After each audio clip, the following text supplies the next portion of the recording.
কোরআনুল কারীমের মধ্যে আছে, আল্লাহ তাআলা বলেন, বান্দা বলবে আল্লাহ আমার মউত দিয়া দেন, আমি পারতেছি না, আমি এমন আযাব সইতে পারি না।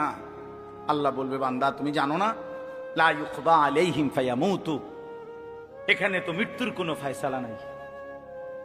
বান্দা বলবে আল্লাহ তাইলে আমার আযাবটা একটু হালকা করে দেন, আমারে মাসে একদিন বিরতি দেন, আমারে 24 ঘন্টার মধ্যে 10টা মিনিট একটু জিরাইতে দেন, আমি যে আর পারছি না এই আগুনে। আল্লাহ বলেন না বান্দা, ওয়ালা ইউখাফফাফু মিন আযাবিহা, না বান্দা এক সেকেন্ডের জন্য এই আযাব হালকা করা হবে না।